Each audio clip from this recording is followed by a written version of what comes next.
কেমন করে খুঁজে না পাই কোনো ভাষা, খুঁজে না পাই কোনো ভাষা, শুকর গুজার করার আল্লাহ। সুবহানাল্লাহ আলহামদুলিল্লাহ লা ইলাহা ইল্লাল্লাহ। সুবহানাল্লাহ আলহামদুলিল্লাহ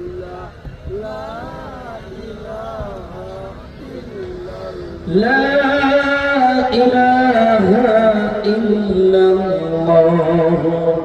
মুহাম্মাদুর রাসূলুল্লাহ সাল্লাল্লাহু আলাইহি ওয়াসাল্লাম। আলহামদুলিল্লাহ সুম্মা আলহামদুলিল্লাহ।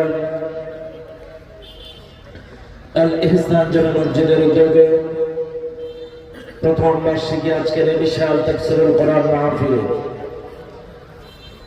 সুযোগ্য সম্মানিত সভাপতি জনাব আলহাজ রফিকুল ইসলাম সাহেব, আজকের মাহফিলের সম্মানিত প্রধান অতিথি জননেতা জনাব আলহাজ সাদেক রিয়াদ চৌধুরী পিনাক সাহেব, আজকের মাহফিলে আমন্ত্রিত অন্যান্য অতিথিবৃন্দ, মঞ্চে উপস্থিত এলাকার সুনামধন্য ব্যক্তিবর্গ, মুরব্বিয়ান ইকরাম, উলামায়ে কেরাম, উলামায়ে ইজ্জত, বিশেষ করে আমার আগে মনোমুগ্ধকর আলোচনা শুনিয়ে আপনাদেরকে মুগ্ধ করেছেন প্রখ্যাত আলেমে দ্বীন জনাব হযরত মাওলানা আবু বকর সিদ্দিক আনসারী সাহেব। আমরা দোয়া করছি আল্লাহ তাআলা আমার প্রিয় ভাইটাকে গোটা বিশ্বব্যাপী কোরআনের দাওয়াত পৌঁছে দেওয়ার তৌফিক দান করুন, বলেন আমিন। আলোচনা করেছিলাম অন্যান্য উলামায়ে কেরাম। আজকের মাহফিলের ডানে বামে সামনে উপস্থিত দূর দূরান্ত থেকে আগত দিনদার মুত্তাকিন পরেজগার ভাই বাবাজিরা, পর্দার আড়ালে শ্রদ্ধেয় আমার সম্মানিত মা ও বোনেরা, সকলকে সুন্নাত তরিকা অনুযায়ী সালাম জানাই। আসসালামু আলাইকুম ওয়া রাহমাতুল্লাহি ওয়া বারাকাতুহু। সর্বপ্রথম শুকরিয়া আদায় করি সে মহান মালিকের দরবারে, যে মহান মালিক আপনাকে আমাকে অত্যন্ত দয়া করে মায়া করে এই কোরআনুল কারীমের মাহফিলে জান্নাতি বাগানে আসার এবং বসার তৌফিক দিয়েছেন, যিনি সে মহান মালিকের দরবারে প্রাণ খুলে সমস্যায় সমবেত আওয়াজে সমবেত চেষ্টায় জীবনের শ্রেষ্ঠ শুকরিয়ার ঝাল্লাটা আল্লাহ তাআলার আরশ আজিমে পৌঁছায় দেয়। চিৎকার মেরে বলুন আলহামদুলিল্লাহ। আরেকটু জোরে বলুন আলহামদুলিল্লাহ। দুরূদ ও সালাম পাঠ করি সে মহান মানবতার মুক্তির দূতের জন্য, যিনি আমার আপনার সকলে কিয়ামতের কঠিন মুসিবতের সময় একান্ত সুপারিশকারী প্রিয় নবী নবী মুহাম্মদুর রাসূলুল্লাহ সাল্লাল্লাহু আলাইহি ওয়াসাল্লাম। মাগফিরাত কামনা করি সেই সকল ভাইদের জন্য যারা দ্বীনের জন্য, ইসলামের জন্য প্রাণ দিয়ে শহীদ হয়েছেন।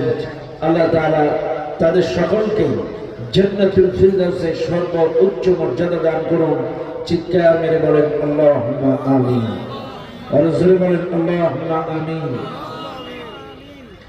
আজকের এই মাহফিলে যারা এসেছেন, এখানে এসে কি আপনারা খুশি না বেজার? সবাই বলেন। আচ্ছা ভাই,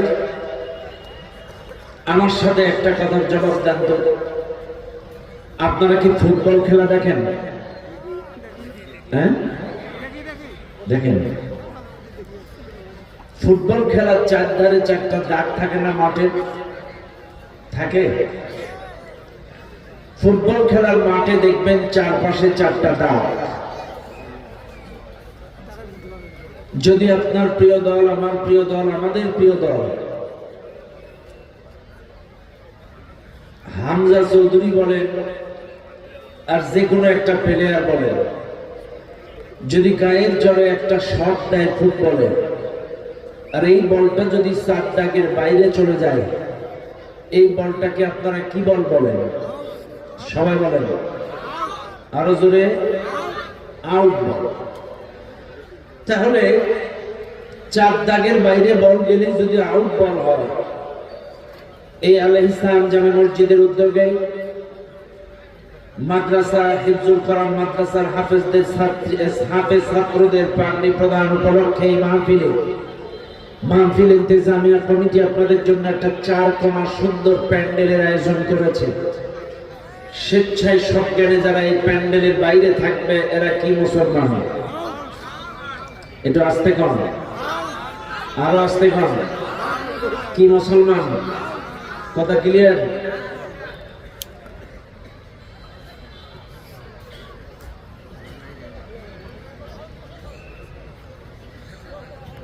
ভাই, আপনারা যারা দাঁড়িয়ে আছেন, আল্লাহর রাস্তে আপনারা ভিতরে ঢুকে যাবেন।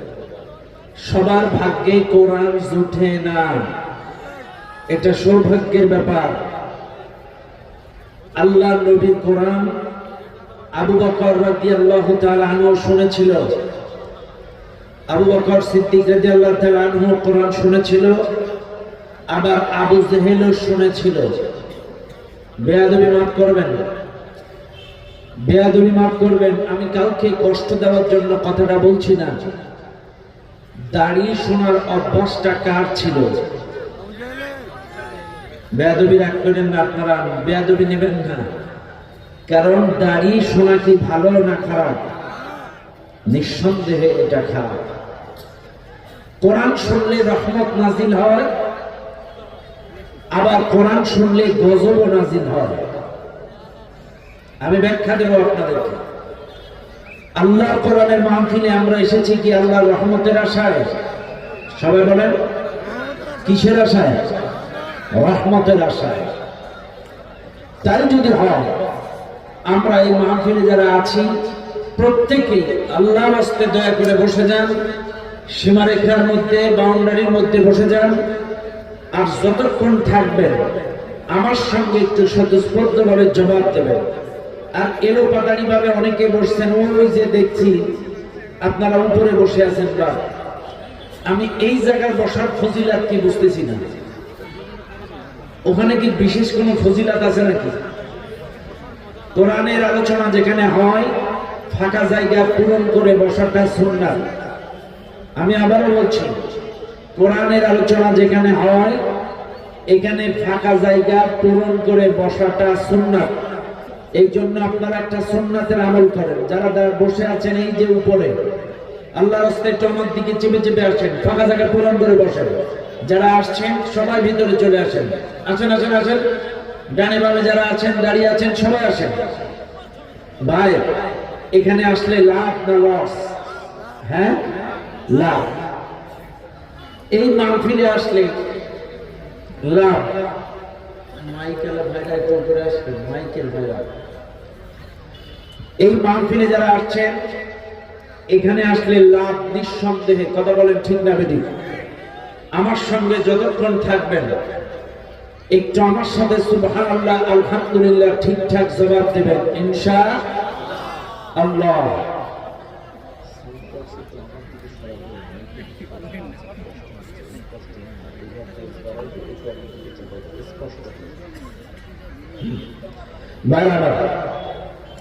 আসেন, ভূমিকায় কোনো কথা নয়, ডাইরেক্ট আলোচনায় চলে যায়।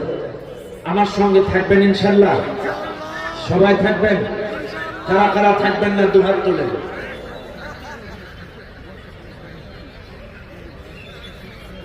আমি কিন্তু মাঝে মাঝে চেক করবো যে আপনারা শুনতেছেন না ঘুমাইতেছেন। আমার সঙ্গে থাকবেন ইনশাআল্লাহ? বাইরে কত রাত কত দিকে কেটে গেছে। Facebook, YouTube, WhatsApp, TikTok, reel video, কত রাত কত দিকে কাটাইছে। একটা রাত আল্লাহর জন্য, কোরআনের জন্য 12টা অবধি থাকতে পারবেন না ইনশাআল্লাহ? আল্লাহ আমাদের সকলকে কবুল করুন, বলেন আমিন। আর জোরে বলেন আমিন। আমার সঙ্গে সবাই তেলাওয়াত করেন। আউযু বিল্লাহি মিনাশ الشيطان الرجيم بسم الله الرحمن الرحيم إن الله عنده علم الساعة وينزل الغيث ويعلم ما في الأرحام وما تدري نفس ماذا تكسب غدا وما تدري نفس بأي أرض تموت إن الله عليم خبير صدق الله العظيم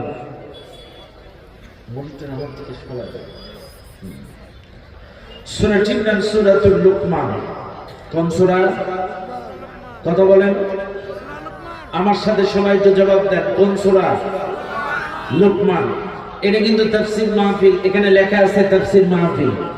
আপনাদেরকে তাফসীর মুখস্থ করে যাওয়া লাগবে, এখান থেকে শিক্ষা নিয়ে যাওয়া লাগবে, একটা মেসেজ নিয়ে যাওয়া লাগবে। আমি এত দূর থেকে কষ্ট করে এসেছি, আপনারা আরামের ঘুম হারাম করে বাড়ি ছেড়ে, ঘর ছেড়ে, বউ ছেড়ে, বাচ্চা ছেড়ে দূর দূরান্ত থেকে এসেছেন। এখান থেকে একটা মেসেজ আজকে আমাদেরকে নিয়ে যাওয়া লাগবে। আমার সাথে বলেন, আমি যে আয়াতটি তেলাওয়াত করলাম সূরাটির নাম লুকমান। কোন সূরা? লুকমান। এই সূরাটি নাযিল হয়েছে মক্কায়। কোথায়? সূরাটির মোট আয়াত সংখ্যা 34, রুকু সংখ্যা 4। কয়টা রুকু? 4টা রুকু। এই সূরাটা, হ্যাঁ একটু অ্যাঙ্গেল করে দাও। এই সূরাটার 4টা রুকু। এই সূরাটার 34 নম্বর আয়াত আমি আপনাদের সামনে তেলাওয়াত করেছি। এর ডান পাশেরটা বলা দিই। 34 নম্বর আয়াত আমি আপনাদের সামনে তেলাওয়াত করেছি। মনে রাখবেন, এই আয়াতটা নাযিল হওয়ার কারণ কি? ভালো করে খেয়াল করেন। এই কোরআনের 114টি সূরা আল্লাহ নাযিল করেছেন, কোনটা মক্কায়, কোনটা মদিনায়। স্থান, কাল, পাত্র, প্রেক্ষাপট অনুযায়ী সমসাময়িক সমস্যার আলোকে, সমসাময়িক সমস্যার আলোকে আল্লাহ তাআলা এক একটি আয়াত নাযিল করে তৎকালীন সময়ের সমস্যার সমাধান দিয়েছেন। তো এই মুহূর্তে আমি যে আয়াতটি আপনাদের সামনে তেলাওয়াত করেছি, এই আয়াতটি নাযিল হওয়ার কারণ, মক্কায় রাসূল আকরাম সাল্লাল্লাহু আলাইহি ওয়াসাল্লামের একজন গ্রামীণ অঞ্চলের, প্রত্যন্ত অঞ্চলের একজন সাহাবী ছিলেন। গ্রামীণ প্রত্যন্ত অঞ্চলের এই সাহাবী নবীজির খেদমতে আসলেন। নবীজির খেদমত করতে করতে করতে করতে করতে করতে হঠাৎ নবীজিকে কয়েকটি প্রশ্ন করলেন। ইয়া রাসূলুল্লাহ, আপনাকে কয়েকটি প্রশ্ন করতে চাই। কি প্রশ্ন? 1 নম্বর প্রশ্ন, হুজুর কিয়ামত কখন হবে, কোন দিন হবে, কোন সময় হবে? 2 নম্বর প্রশ্ন, কখন কোথায় বৃষ্টি বর্ষণ হবে? 3 নম্বর প্রশ্ন, আমি বাড়ি থেকে আসার সময় আমার স্ত্রীকে গর্ভবতী অবস্থায় রেখে এসেছি। আমার স্ত্রী গর্ভে যে বাচ্চাটি আছে, এটা ছেলে হবে না মেয়ে হবে জানতে চাই। 4 নম্বর প্রশ্ন, আমি আগামীকাল কোথায় যাব, কি খাবো, আমার রিজিকে কি লেখা আছে জানতে চাই। 5 নম্বর প্রশ্ন, আমার জন্ম হয়েছে কোথায় আমি জানি, কিন্তু আমার মৃত্যুটা কখন, কোথায়, কোন অবস্থায়, কোন হালতে লেখা আছে, এটা একটু জানতে চাই। কয়টা প্রশ্ন? হ্যাঁ, 5টা প্রশ্ন যখন হারিস ইবনে হাফসা করলেন, ভালো করে মনে রাখবেন, এই 5টা প্রশ্নের জবাব কি আমার রাসূলের মুখস্থ ছিল? নবী কি গায়েব জানতেন না? যিনি আমার নবী, এই 5টা প্রশ্নের জবাব তিনি জানতেন না। এই বড্ড বেশি কাছে আসার কারণে শব্দ হচ্ছে, খেয়াল করো। এদিকে আমি যেটা বলছি, 2টা কারণে শব্দ ক্লিয়ার হচ্ছে না। 1 নম্বর কারণ, এই পাশে সোফাগুলো বেশি আওয়াজ কাছে চলে যাওয়ার কারণে আওয়াজটা আমার দিকে আসছে না। 2 নম্বর কারণ, বেশি কাছে দিয়ে ফেলছে। আর একটু স্পষ্ট চাচ্ছি, মাইক্রোফোনটা স্পষ্ট চাচ্ছি। ঠিক আছে, শোনো, আর একটু বাড়াই দাও, স্পষ্ট দাও, খালি স্পষ্ট, আমি আর কিছু চাচ্ছি না। ইকো একটু কমাই দাও, স্পষ্ট দাও সাউন্ডগুলো। হ্যাঁ, হালকা থাক, হালকা হালকা। ঠিক আছে, বারবার মনে রাখবেন, এই মাহফিলে যারা আছেন, এই 5টা প্রশ্ন যখন হারেস ইবনে হাফসা রাসূলকে করলেন, এই প্রশ্নের জবাবে আল্লাহর পক্ষ থেকে সরাসরি এই সূরাতুল লুকমানের 34 নম্বর আয়াতটি রাসূলুল্লাহর কাছে নাযিল হয়ে গেল। সুবহানাল্লাহ বলবেন না? আরেকটু জোরে বলেন সুবহানাল্লাহ। আল্লাহ রাব্বুল আলামিন একটি আয়াতের ভেতরে 5টা প্রশ্নের জবাব দিলেন। শুনবেন আপনারা? 5টা প্রশ্নের জবাব শুনতে চান আপনারা? আলহামদুলিল্লাহ। 5টা প্রশ্নের 1 নম্বর জবাব হচ্ছে, 1 নম্বর প্রশ্ন হচ্ছে কিয়ামত, 2 নম্বর প্রশ্ন হচ্ছে বৃষ্টি, 3 নম্বর প্রশ্ন স্ত্রীর গর্ভের বাচ্চা, 4 নম্বর প্রশ্ন আগামীকাল কোথায় যাবে, কি খাবে, কি লেখা আছে কপালে, আর 5 নম্বর প্রশ্ন হচ্ছে তার মৃত্যু কখন, কোথায়, কোন অবস্থায় হবে। এই 5টা প্রশ্ন। এখন আপনারা বলেন, প্রথম প্রশ্ন কিয়ামত, আর শেষ প্রশ্ন হচ্ছে মৃত্যু। এবার আপনারা এই মাহফিলে যারা আছেন আমার সাথে জবাব দেন, আগে কি মৃত্যু না আগে কিয়ামত? আগে কি মৃত্যু? তাহলে আসেন, আমি 5টা প্রশ্নের জবাবই আপনাদেরকে দিব, তবে 1 থেকে 9। আমি 5, 4, 3, 2, 1 আমি উল্টা জবাব দিচ্ছি। 1 থেকে 5 না, যে 5 থেকে 1 আসবে। আসেন, হারিস ইবনে হাফসা রাদিয়াল্লাহু তাআলা আনহুর 5 নম্বর প্রশ্ন ছিল, ইয়া রাসূলুল্লাহ, আমার জন্ম হয়েছে কোন জায়গায় আমি জানি, আমার মৃত্যুটা কখন, কোথায়, কোন অবস্থায়, কোন জায়গায় লেখা আছে আপনি একটু বলে দেন। শুনেন দুনিয়ার মানুষ, হারিস ইবনে হাফসা রাদিয়াল্লাহু তাআলা নবীজির কাছে যখন প্রশ্ন করলেন, ইয়া রাসূলুল্লাহ, আমার জন্ম হয়েছে কোন জায়গায় আমি জানি, আমার মৃত্যুটা কখন, কোথায়, কোন অবস্থায়, কোন হালতে লেখা আছে আপনি একটু বলে দেন। আল্লাহর কোরআন জবাব দিচ্ছেন, ওয়া মা তাদরি নাফসুম বিআইয়ি আরদিন তামুত। 5 নম্বর প্রশ্নের জবাব আল্লাহ পাক কোরআন দিয়ে জানিয়ে দিলেন, নবীজি, কার মৃত্যু কখন, কোথায়, কোন অবস্থায়, কোন হালতে, কি অবস্থায় লেখা আছে, এটা আল্লাহ ছাড়া এই দুনিয়া কোন মানুষ বলতে পারে না। শুনে নেন দিনাজপুরের মুসলমানেরা, আপনার জন্ম এলাকায় হতে পারে, সেতাবগঞ্জে হতে পারে, বোচাগঞ্জে হতে পারে, জম্মুটা এলাকায় হতে পারে, কিন্তু মৃত্যুটা আপনার লেখা থাকতে পারে রংপুরে, মৃত্যুটা লেখা থাকতে পারে রাজশাহী, মৃত্যুটা লেখা থাকতে পারে রাজধানী ঢাকায়, মৃত্যুটা লেখা থাকতে পারে সৌদি আরবে, মৃত্যুটা লেখা থাকতে পারে আপনার ইউরোপ, আমেরিকা, অন্য কোনো দেশে। মনে রাখবেন দুনিয়ার মানুষ, জন্ম আপনার এখানে হতে পারে, দিনাজপুরে হতে পারে, কিন্তু মৃত্যুটা কার, কখন, কোন জায়গায়, কোন হালতে, কোন স্থানে হবে, কি অবস্থায় হবে, এই দুনিয়া কোন মানুষ বলতে পারে না।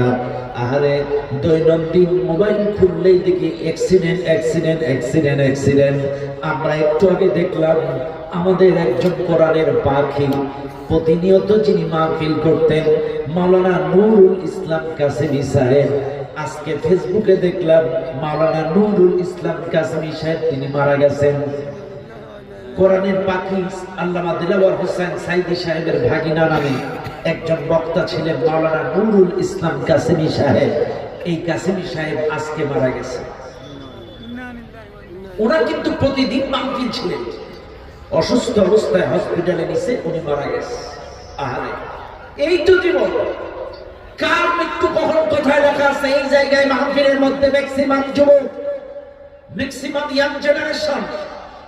ও যুবক, তোমার জন্ম বাড়িতে হতে পারে, তোমার মৃত্যুটা কিন্তু হাইওয়েতে মোটরসাইকেলে অ্যাক্সিডেন্টেও লেখা থাকতে পারে। পারে না? মনে রাখবেন, এই মাহফিলে যারা আছেন, কার মৃত্যু কখন কোথায় কোন অবস্থায় হবে কেউ জানে না। আপনি রাতের বেলায় ঘুম পড়লে ঘুমটা ভাঙবে কিনা এটাকে আপনি কি বলতে পারবেন? এখান থেকে বাড়িতে যেতে পারবেন গ্যারান্টি আছে? কিছুদিন আগে ফেসবুকে দেখা গেল স্বামী, স্ত্রী, বাচ্চা একটা মোটরসাইকেলে করে যাচ্ছে, পদ্মা সেতুর আগে টোল দিচ্ছে। টোল দেওয়ার সময় স্বামী মানিব্যাগ থেকে টোল দিচ্ছে, এদিকে পেছন থেকে একটা বাস, একটা পরিবহন ব্রেক ফেল করে এসে এমন স্পিডে নিয়ে গেল, সেই স্ত্রী আর বাচ্চাটাকে পিছিয়ে দিয়ে চলে গেল। অথচ সে, এই যে বেটা যার মোটরসাইকেল, সে কিন্তু দাঁড়ায় চোখের সামনে স্ত্রী আর বাচ্চাকে পিছিয়ে দিয়ে চলে গেল। ও যদি জানতো যে এই অবস্থায় আমার স্ত্রী সন্তান মারা যাবে, রাস্তায় বের হতো না। আজকে আমাদের দেশের অনেক মানুষ আছে, দেখবেন কত নাফরমানি কথাবার্তা। ইস, মাত্র 20 বছর বয়স, এখনো মরার টাইম হয়নি।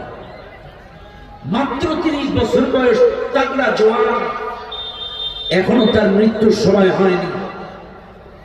কত নাফরমানি কথাবার্তা। অথচ আল্লাহ পাক বলেন, ওমা কানা লিনাফসিন আন তামুতা ইল্লা বিইذنিল্লাহি কিতাবান মুআজ্জালা। আল্লাহর অর্ডার ব্যতীত নির্দিষ্ট সময় ছাড়া কারণ মৃত্যু হয় না। তোমার মৃত্যু যদি 20 বছরে লেখা থাকে, তোমার মৃত্যু যদি 25 বছরে লেখা থাকে, আল্লাহর অর্ডার ছাড়া, সময় ছাড়া তোমার মৃত্যু হবে না। ও দুনিয়ার মানুষ, ইদা জাআ আজালুহুম লা ইস্তাখিরুনা সাআতান ওয়া লা ইস্তাকদিমুন। মৃত্যুর সময় যখন এসে যায়, 1 সেকেন্ড কমানো বা বাড়ানোর ক্ষমতাই পৃথিবীর কাউকে দেওয়া হয় না। তুমি আইসিইউতে থাকো আর সিসিইউতে থাকো, বড় দুর্গের ভেতরে থাকো, বড় প্রাসাদের ভেতরে থাকো, যতগুলো ডাক্তার তুমি রাখো না কেন, আইনামা তাকুনু ইউদরিকুমুল মাউত ওয়ালাউ কুনতুম ফি বুরুজিন মুশাইয়াদা। তুমি দুর্গের ভেতরে থাকো, বড় প্রাসাদের ভেতরে থাকো না কেন, মালাকুল মাউত তোমাকে পাকড়াও করবে, তোমার জানটা কবজ করে তোমাকে মেরে দেবে। শুনে নাও, এই মাহফিলের জনগণ, এইখান থেকে,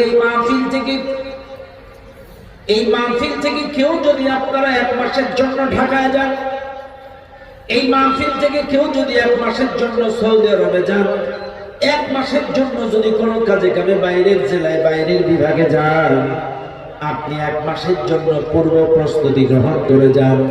আপনি কাপড় চোপড় গুছিয়ে নেন, গামছা গুছিয়ে নেন, লুঙ্গি গুছিয়ে নেন, প্রয়োজনীয় শীতের কাপড় চোপড়, টাকা পয়সা গুছিয়ে নিয়ে আপনি প্রয়োজনীয় ব্যাগ ট্যাগ ঠিক মতো গুছিয়ে নিয়ে আপনি যান। ও দুনিয়ার মানুষ, এইবার একটা বার বুকে হাত দিয়ে বলেন, 1 মাসের জন্য ঢাকায় গেলে গুছিয়ে নিয়ে যান, 1 সপ্তাহের জন্য বাইরে গেলে প্রস্তুতি নিয়ে যান। কিন্তু এই মুহূর্তে যদি মালাকুল মাউত আপনার কাছে আসে, আর ওই অনন্তকালের জিন্দেগিতে যদি আপনাকে পাড়ি দিতে হয়, কবরে যদি চলে যেতে হয়, একটা বার বলেন, কবরের জন্য কতটুকু প্রস্তুতি, প্রিপারেশন আপনাদের আছে? কতটুকু প্রস্তুতি আপনাদের আছে? ইস, সামান্য একটা মশার কামড়ের জন্য 2000 টাকার মশারি টাঙ্গান, একটা মশার হাত থেকে বাঁচার জন্য 2000 টাকার মশারি। চাইলে আপনি যদি এক্ষুনি কবরে রেখে আসে, কবরে তো মশারি নাই, বিছানা নাই, লেপ নাই, কম্বল নাই, বাতি নাই, খাট নাই, কমফোর্টার নাই, এই কবরের মধ্যে কেমনে থাকবে? কেমনে থাকবে? আরে ভাই, এখানে আল্লাহ বলছেন, ওমা তাদরি নাফসুম বিআইয়ি আরদিন তামুত। কার মৃত্যু কখন কোথায় কোন অবস্থায় হবে, এটা আল্লাহ ছাড়া কেউ জানে না। এখন আপনারা বলেন আপনাদের শুরুটা কেমন হয়েছে আল্লাহ দেখবে না, কিন্তু আল্লাহ দেখবে বান্দার শেষটা কেমন ভাবে হলো। আপনার শেষটা নামাজরত অবস্থায় হয়েছে কিনা, আপনার শেষটা ইমানের হালতে হয়েছে কিনা, আপনার শেষটা কোরআন তেলাওয়াত করতে গিয়ে হয়েছে কিনা, আপনার শেষটা আল্লাহর দ্বীন প্রতিষ্ঠায় শাহাদাতে মৃত্যু হয়েছে কিনা। এক কথায় আপনার শেষটা যদি ইমানি হালতে হয় আপনি সফল। আর যদি মৃত্যুটা না ধর্মানি অবস্থায় হয়, গাজার আড্ডায়, জোয়ার আড্ডায়, জেনার আড্ডায়, পরকীয়া, ঝড় তুফান, অনাবৃষ্টি, অতিবৃষ্টি, কেন? আল্লাহ এক নামে বুঝিয়ে দিল দুনিয়ার মানুষ, তোরা ক্ষমতার বাহাদুরি দেখাস, আধিপত্য বিস্তার করিস, দেখ এক নামা দিয়ে আল্লাহ বুঝিয়ে দিল একান্ত সমস্ত ক্ষমতার মালিক আমি আল্লাহ। সব ক্ষমতার মালিককে আল্লাহ। আজকে সিয়ার ক্ষমতা ক্ষমতা নিয়ে মানুষ মাতাল, দুনিয়া দুনিয়া করে মানুষ পাগল। আজকে মৃত্যুর কথা মানুষের মাথায় নাই, ভয়। আজকে আশ্চর্য হয়ে যাবেন আপনারা এই মাহফিলে যারা আছেন, কেন আল্লাহ ভূমিকম্প দেখছে? বুকে হাত দিয়ে দেখেন। এই মাহফিলে যারা আছেন বলেন আমাদেরকে সৃষ্টি করেছেন কে? আল্লাযী খলাকাকুম। এই জমিন সৃষ্টি করেছেন কে? আল্লাযী জাআলা লাকুমুল আরদা ফিরাশা। জমিনটাকে বিছানা বানিয়েছি আমি আল্লাহ। আসমান বানিয়েছেন কে? ওয়াস সামাআ বিনাআ। আসমানটাকে ছাদ বানিয়েছি আমি আল্লাহ। ওয়া আনজালা মিনাস সামাই মাআ। আসমান থেকে বৃষ্টি বর্ষণ করি আমি আল্লাহ। ফাআখরাজা বিহি মিনাত থামারাতি রিজকান লাকুম। এই জমিন থেকে ফসলের মাধ্যমে তোমাদের রিজিকের ব্যবস্থাও করি আমি আল্লাহ। এবার বলেন মানুষ সবচাইতে বেশি ভালোবাসবে কার? কথা বলেন কাকে? আমার সাথে বলেন সবচাইতে বেশি ভালোবাসবে কাকে? আল্লাহকে। ওয়াল্লাযীনা আমানু আশাদ্দু হুব্বান লিল্লাহ। ঈমানদার প্রথম ভালোবাসবে আল্লাহকে, তারপরে ভালোবাসবে লা ইউমিনু আহাদুকুম হাত্তা আকুনা হাব্বা ইলাইহি মিন ওয়ালিদিহি ওয়া ওয়ালাদিহি ওয়ান নাসি আজমাইন। ঈমানদারের প্রথম প্রেম হবে আল্লাহর সাথে, সেকেন্ড প্রেম হবে তার রাসূলের সাথে। কিন্তু আজকের বাংলাদেশের নাস্তিকদের প্রেম হলো বাউলের সাথে। কথা কানা কথা কানা আসতে খান না। আশ্চর্য হয়ে যায়, এত বড় নাফরমানির কথা বললো এই বাউল আবুল সরকার। আর আমার দেশের কিছু সুশীল সমাজ এই নাস্তিকবাদীরা এই বাউলের পক্ষপাতিত্ব করে টকশোতে কথা বলছে, শাহবাগে মিছিল করছে, ঢাকা বিশ্ববিদ্যালয়ে মিছিল করছে। আমার কথা হলো আল্লাহর দেওয়া জমিনের উপরে থাকবা, আল্লাহর দেওয়া আসমানের নিচে থাকবা, আল্লাহর দেওয়া রিজিক খাবা, আল্লাহর দেওয়া অক্সিজেন গ্রহণ করবা, আর আল্লাহকে গালি দিবে প্রতিবাদ না করে ওই নাস্তিকদের পক্ষপাতিত্ব করবা। এই জমিনে থাকার অধিকার নাই, দূর হয়ে যা, দূর হয়ে যায় পৃথিবী থেকে। কোথায় যাবা? জায়গা আছে কোনো? আছে কোনো জায়গা? কোন জায়গায় যাবেন আপনি? আশ্চর্য হয়ে যায়, মানুষ আল্লাহকে বাদ দিয়ে বাউলকে সমর্থন করছে। এই আবুল সরকার কত বড় জঘন্যতম কথা বলেছে। নাউযুবিল্লাহি মিন যালিক। আস্তাগফিরুল্লাহ, এত জঘন্যতম ভাষা ব্যবহার করেছে। আরে ভাই, এই মাহফিলে যারা আছেন, বাপের সন্তান যারা বুকে হাত দিয়ে বলেন, এখন যদি আপনার বাপকে কেউ গালি দেয়, ওরে না মেরে আপনি ভাত খাবেন? হ্যাঁ, ওরে মারবেন? মারবেন? আপনার মাকে যদি কেউ গালি দেয় মারবেন? হ্যাঁ, চাইলে আপনার বাপকে গালি দিলে, মাকে গালি দিলে ওরে না মেরে ভাত খান না। চাইলে আল্লাহকে এত জঘন্য ভাষায় গালি দিল এই বাউল আবুল সরকার, এরপরেও এই বাউলের পক্ষপাতিত্ব করেন। আপনি কি মুসলমান?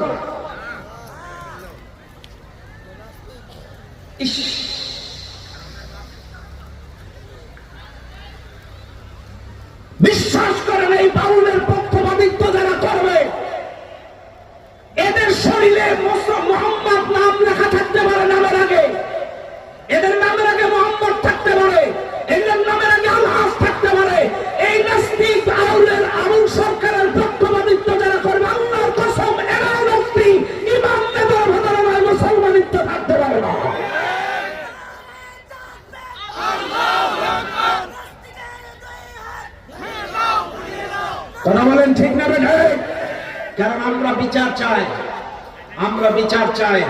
আল্লাহকে নিয়ে কটূক্তি করলো। আজকের এই মিডিয়ার মাধ্যমে আমরা প্রফেসর ইউনূস স্যারকে জানিয়ে দিতে চাই, প্রফেসর ইউনূস স্যারকে বলতে চাই, স্যার আমরা এই বাংলাদেশে দেখেছি সরকারের বিরুদ্ধে কটাক্ষ করলে শাস্তি হয়, রাষ্ট্রের বিরুদ্ধে কিছু করলে রাষ্ট্রদ্রোহী মামলা হয়। চাইলে এই বাংলাদেশে যেই হোক, যেই ধর্মের হোক, যেই দলের হোক, আল্লাহকে নিয়ে, রাসূলকে নিয়ে, ইসলাম নিয়ে যদি কেউ ব্যঙ্গ করে, তাদের জন্য সর্বোচ্চ একটা শাস্তির আইনের বিধান করে ফাঁসি লাই আপনাকে দিতে হবে। কথা বলেন ঠিক না? আর এই আবুলের যদি দৃষ্টান্তমূলক শাস্তি বাংলাদেশে দেওয়া যায়, আগামীতে আর কখনো কোনো আউল বাউল ফাউল আর কখনো আল্লাহকে নিয়ে, রাসূলকে নিয়ে কটাক্ষ করতে পারবে না। লজ্জা করে। নির্বাচন বলে আজকে আমাদের দেশের নেতারা কথা কয় না, ভোট কমে যাবে। কথাটা না, রাগ করেন না বাবাজি, সামনে ইলেকশন, বাউলের বিপক্ষে বললে ভোট কমে যাবে, অথচ আল্লাহকে গালি দিল, নেতা কিচ্ছু কয় না, যে দলের হোক না কেন। কথাটা না, কথাটা না, রাগ করছেন আপনারা? আস্তাগফিরুল্লাহ। ক্ষমতা দেওয়ার মালিক কে? আরো জোরে বলেন কে? আল্লাহ। অথচ নেতারা আজকে প্রতিবাদ করছে না, বাউলের পক্ষে সমর্থন করছে। আল্লাহ জানো ওই বাউলের সাথে যারা এই বাংলাদেশে কথা বলছে, বাউলের সমর্থনে যারা কথা বলছে, আল্লাহ জানো ওই বাউলের সাথেই ওর হাসর নাসর করে, যদি তওবা না করে। দুনিয়ার মানুষ, এই মাহফিলে যারা আছেন ভালো করে শুনে নেন। আল্লাহ কিন্তু ভূমিকম্প দিয়ে মানুষকে মেসেজ দিয়ে দিল, একটা সজাগ করে দিল, দুনিয়ার মানুষ অতিমাত্রায় তোমরা গুনাহে লিপ্ত হয়ে যাচ্ছ, গান বাজনায় লিপ্ত হয়ে যাচ্ছ, জিনার মধ্যে লিপ্ত হয়ে যাচ্ছ, পরকীয়ায় লিপ্ত হয়ে যাচ্ছ, তোমরা হারাম রিলেশনে লিপ্ত হয়ে যাচ্ছ, হারাম খাদ্য খাবারের মধ্যে রিলেশন তোমাদেরকে বেশি হয়ে যাচ্ছে, যার কারণে আল্লাহ একটা নাড়া দিয়ে, ভূমিকম্প দিয়ে মানুষকে মেসেজ দিয়ে এলো, ফিরে আসো, তওবা করো, ফিরে আসো। মনে রাখবেন দুনিয়ার মানুষ, নবীর ভবিষ্যৎবাণী হাদিস, ওই জমিনে আল্লাহর গজব অবধারিত, যেই জমিনে সুদের ব্যবসা বেড়ে যায়, জুয়া বেড়ে যায়, ঘুষ বেড়ে যায়, ওই জমিনে আল্লাহর গজব অবধারিত হয়ে যায়। আজকে গোটা বাংলাদেশের দিকে তাকান, এমন কোন ফ্যামিলি নাই সুদের সাথে সম্পৃক্ত নাই, এমন কোন ফ্যামিলি নাই ঘুষের সাথে সম্পৃক্ত নাই। আজকের এই মাহফিলে যারা আছেন, যাদের বাবা আছে আর যাদের বাবা নাই, বলেন তো কার বাবা খারাপ? একটা মানুষ হাত তোলেন। কার বাবা খারাপ না? এবার বলেন কাদের বাবা ভালো? হাত তোলেন, হাত তোলেন, হাত তোলেন। যাদের বাবা ভালো, যারা বলেন আপনাদের বাবা ভালো, হাত তোলেন, সবাই হাত তোলেন। আপনাদের সবার বাবা কি ভালো? সবাই বলেন ভালো। আচ্ছা, হাত না। চাইলে আপনাদের সবার বাবা ভালো, তাহলে ঘুষ খায় কার বাবা? কথা বলেন। আমাদের সবার বাবা ভালো বাবা, তাহলে ঘুষ খায় কার বাবা? সুদ খায় কার বাবা? এদেশের হাজার হাজার কোটি টাকা পাচার করে বিদেশে পাঠিয়েছে কার বাবা? আপনারা তো বললেন আমাদের সবার বাবা ভালো বাবা। টিওনো office, SP office, DC office কার বাবা? আমরা ছোটবেলায় দেখেছি, বিভিন্ন ওয়াজ মাহফিলে যেতাম, মাহফিল শেষে দোয়া হতো, মানুষ ভেউ ভেউ করে কাঁদতো, ভেউ ভেউ করে কাঁদতো। কিন্তু আজকের মাহফিলের মধ্যে গেলে মানুষের চোখে পানি নাই। কেন নাই? কারণ হারাম খেয়ে খেয়ে আমাদের দিল নষ্ট হয়ে গেছে, হারাম খেয়ে খেয়ে আমাদের কলিজা হাড় হয়ে গেছে, যার কারণে আমাদের দিল আর নরম হয় না। বাইরে আমার বাবা জিনা আমার, পঞ্চম নম্বর প্রশ্ন, কার মৃত্যু কখন কোথায় কোন অবস্থায় হবে, এইটা আল্লাহ ছাড়া এই দুনিয়ার কোন মানুষ বলতে পারে না। ও দুনিয়ার মানুষ, যে কোনো সময় আপনার মৃত্যু হয়ে যেতে পারে, যে কোনো সময় আপনার মৃত্যু চলে আসতে পারে। এই জন্য মৃত্যুর পূর্ব প্রস্তুতি আপনাদেরকে গ্রহণ করা লাগবে। লাগবে কি লাগবে না? লাগবে, লাগবে।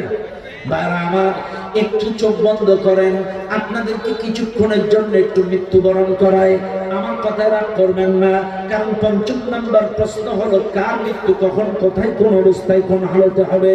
এবার লক্ষ্য করেন মুসলমান বাবাজিরা আমার, আমি কিছুক্ষণের জন্য একটু কবরের জিন্দেগিটা আপনাদেরকে ঘুরায় নিয়ে আসি। একটু চোখ বন্ধ করেন। এই মাত্র আপনার কাছে মালাকুল মউত আজরাইল আলাইহিস সালাম চলে আসলেন। ওয়াজাআত সাকরাতুল মাউত বিল হক যালিকা মা কুনতা মিনহু তাহিদ। জান কবজ হবে, যন্ত্রণা, মৃত্যুর যন্ত্রণা যে হবে এটা সত্য, এটার মধ্যে কোনো ভেজাল নাই। যন্ত্রণা দিয়ে তোমার জানটা কবজ করা হবে। আরে মুসলমান, এই মাত্র তোমার মৃত্যু হয়ে গেল, তোমার আপনজন প্রিয়জন তোমারে গোসল করালো, কাফনের কাপড় পরায় তোমারে খাটিয়ার পরে নিয়ে নিল, খাটিয়ার পরে নেওয়ার পরে তোমাকে কবরের মধ্যে রেখে আসলো। শুনে নেন আজকের এই মাহফিলে যারা আছেন, একটু বুকে হাত দিয়ে খেয়াল করেন, আমি কিন্তু কিছুক্ষণের জন্য একটু কবরের জিন্দেগিতে আপনাকে নিয়ে যাচ্ছি। ভাইরা আমার, এদেশের মানুষ রাত 12টায় মারা যাক, রাত 10টায় মারা যাক, বিকাল 4টায় মারা যাক, সকাল 10টায় মারা যাক, সকাল 6টায় মারা যাক, যে যেই টাইমে মারা যাবে না কেন, ওর কবরের সময়টা হবে বিকাল বেলা, আসর টু মাগরিব। কবরের সময়টা কি হবে? আসর টু মাগরিব। একটু খেয়াল করেন আমার দিকে, আপনি যেই টাইমে মারা যান না কেন, আপনার কবরের সময়টা হবে আসর টু মাগরিব। কবরে রাখার টাইমটা কারণ হবে, কারণ আপনাকে একটা পরীক্ষা করা হবে, ফিজিক্যালি পরীক্ষা। প্রশ্ন হবে 3টা, আর একটা ফিজিক্যালি পরীক্ষা হবে। কি পরীক্ষা? কবরে আপনাকে রাখার পরে ফেরেশতারা এসে যখন আপনাকে তুলবে, ওই টাইমটা হবে আসর টু মাগরিব। আপনি যদি প্রকৃত অর্থে নামাজি হয়ে থাকেন, আপনি যদি প্রকৃত অর্থে নামাজি হয়ে থাকেন, আল্লাহর ফেরেশতাকে বলবেন, ও ফেরেশতারা, তোমার প্রশ্নের জবাব সব পরে আগে আমার একটু ওযুর পানি দাও, ওই যে আসরের রক্ত চলে যাচ্ছে, আসরের নামাজটা আদায় করে নেই। এটা সুবহানাল্লাহ বলবেন না? জোরে বলবেন না সুবহানাল্লাহ? যদি নামাজি হয়ে থাকেন তাহলে বলবেন, আগে আমার একটু পানি দাও, আসরের নামাজটা পড়ে নেই, সব প্রশ্নের জবাব পরে। আর যদি নামাজি না হয়ে থাকেন তাহলে কিসের ওয়াক্ত আর কিসের নামাজ? মনে রাখবেন, আপনার ওযুও করা লাগবে না, নামাজও পড়া লাগবে না, শুধুমাত্র পরীক্ষাটা হবে যদি কোনো ইমানদার ব্যক্তি ওযুর পানি চায়, ও পাস। সুবহানাল্লাহ পড়েন। ওযুর পানি চাইলেই আপনি পাস। ফেরেশতারা বলবে, ধরো যেই তুলবে তোমার রবকে, ও খালি বলবে যে সব প্রশ্নের জবাব পড়ে আগে আর একটু ওযুর পানি দাও, ওই যে ওয়াক্ত চলে যাচ্ছে, আমি আগে আসরের নামাজটা আদায় করে নেই, শুধু পানি চাইবে, পাস। কিন্তু আজকের এই মাহফিলে যারা আছেন, আসরের টাইমটা চলে যায় হেলায় খেলায়, এশার টাইমটা চলে যায় আইপিএল বিপিএল এ, ফজরটা চলে যায় ঘুমের ভেতরে, যোহরটা চলে যায় কাজের ভেতরে। কথা বল না, যায় না, যায় না? ফজরের ক্ষণ গেল পড়নি নামাজ, যোহরে উঠবেছিলে নিয়ে শত কাজ। ফজরের ক্ষণ গেল পড়নি নামাজ, যোহরে উঠবেছিলে নিয়ে শত কাজ। হেলাই খেলায় গেল আসরের কাল, হেলাই খেলায় গেল আসরের কাল, মাগরিব পড়লে না নামাজির সাজ। ফজরের ক্ষণ গেল পড়নি নামাজ, যোহরে উঠবেছিলে নিয়ে শত কাজ। বিনোদনে কেটে গেল এশার সময়, এতটুকু জানলো না কবরের ভয়। বিনোদনে কেটে গেল এশার সময়, এতটুকু জানলো না কবরের ভয়।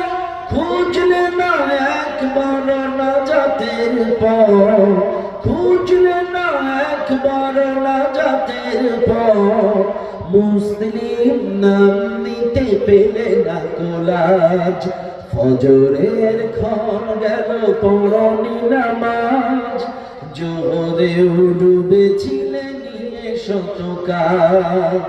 কথা বলেন মুসলমানেরা আমার, আল্লাহর বান্দা যদি প্রকৃত অর্থে নামাজি হয়ে থাকে, সঙ্গে সঙ্গে ফেরেশতাদেরকে বলবে, ফেরেশতারা তোমার সব প্রশ্নের জবাব পরে আমাকে আগে একটু ওযুর পানি দাও, আমি আসরের নামাজটা আদায় করে নেই, অক্ত চলে যাচ্ছে।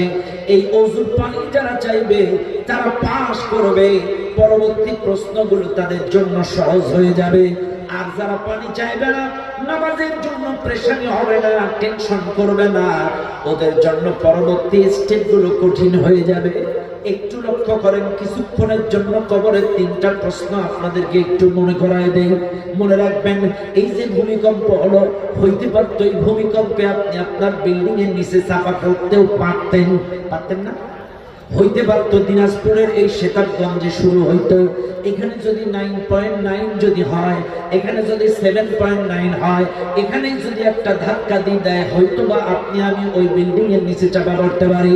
কিন্তু শুনে নেন, কবরে যাওয়ার পরে কি জবাব দিবেন একটু আপনাদেরকে বলে যায়। আল্লাহর ফেরেশতারা যখন প্রশ্ন করবে তোমার রব কে, বলেন তো, বলেন কি?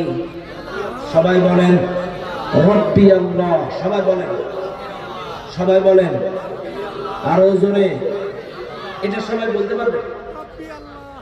হ্যাঁ, এই তো মুখস্থ বিদ্যা। দাদার মুখে, দাদির মুখে, নানার মুখে, নানির মুখে, মায়ের মুখে, বাবার মুখে, ছোটবেলার থেকে শুনতে শুনতে শুনতে শুনতে শুনতে শুনতে শুনতে মুখস্থ। এটা তো প্র্যাকটিক্যালি না। আমি একটা জবাব দিই আপনাদের কাছে। বাজার আপনার নাম রফিকুল ইসলাম, সভাপতি না? মাশাআল্লাহ। আমাকে যদি কেউ আমার এই ক্যামেরার ভিডিও দেখে যদি প্রশ্ন করে ঢাকা থেকে, যে বা তোমার পাশে একজন মুরব্বী সাদা দাড়ি চশমা চোখে দিয়ে বসেছিল, লোকটা কেমন, তার নীতি নৈতিকতা, তার সবকিছু কেমন, লোকটা কেমন, আমি কি বলতে পারবো? কেন পারবো না? জানা নাই। কথা ক্লিয়ার তো? বাস।